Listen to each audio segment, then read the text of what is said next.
fellow Toastmasters, and most welcome guests. I grew up in a home where the term car maintenance meant returning your lease after 3 years. I asked how to put air in the tire. They told me, call AAA. I needed to add windshield wiper fluid. They said, take it to Pep Boys. All I knew was that cars needed gas and to be washed once every few years. Apparently, I had a few lessons to learn. My first car was an '89 Ford Probe with a defective timing belt that broke on the way home from the used car lot. In retrospect, that probably should have been an omen. It also had a small demon poking around the engine with a pitchfork. Or that may have been the lack of oil. I pulled into the mechanic's shop right before the engine seized. Oil? Cars need oil? Lesson 1, learned.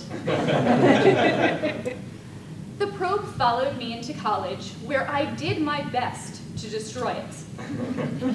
When the mechanic came out of the shop, shaking his head and clutching a shredded axle in his hands, he pronounced it dead on arrival and asked, how did this happen? I certainly did not miss the on-ramp to the parkway and drive over a curb doing approximately 70 miles per hour. That's what you're wondering. And I definitely did not drive home with the car shaking like a chihuahua on meth, crying and praying that pieces of it didn't fall off and leave me pedaling like Fred Flintstone. When you miss a turn, it's okay to just turn around and do it again. Turns are completely acceptable. Lesson number 2, learned. I sold the Probe a few months later with a disclosed oil leak and a lifetime of memories. Now, I'd love to tell you that it lived happily ever after, but unfortunately, it burst into flames a few weeks after I sold it.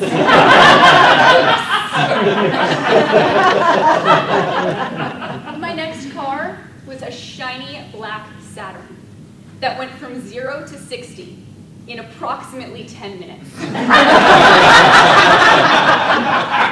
was a hurricane in 2000, and being the erudite student I was, I decided to go to class anyway. Winds whipped, rain poured down, fish swam freely through the streets. But I was not going to miss Western Civilization 101. I arrived at school and prepared for the deluge of wind, water, and unlucky birds. But apparently I was the only one dead set on attending, and classes were canceled.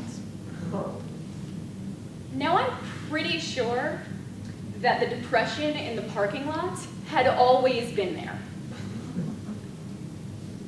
But it, and the ocean of water filling it, were there when I drove through.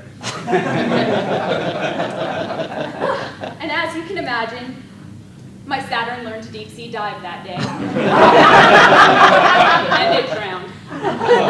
Water surged over the hood of the car. It wasn't pretty. So campus security pulls up next to me and asks if I need any assistance. Nope. Just thought my car might like to go for a dip.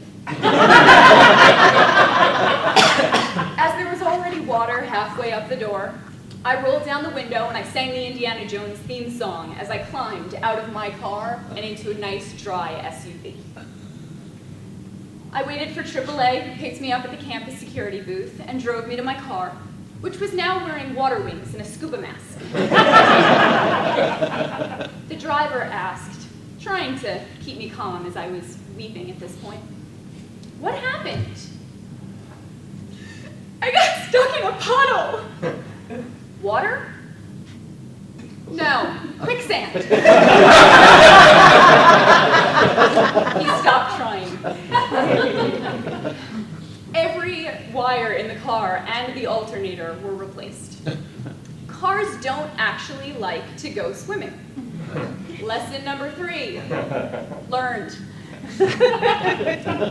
Another drive to school found smoke billowing out from under my hood. As any car neophyte would do, I assumed my vehicle was on fire. Probably that demon in the engine.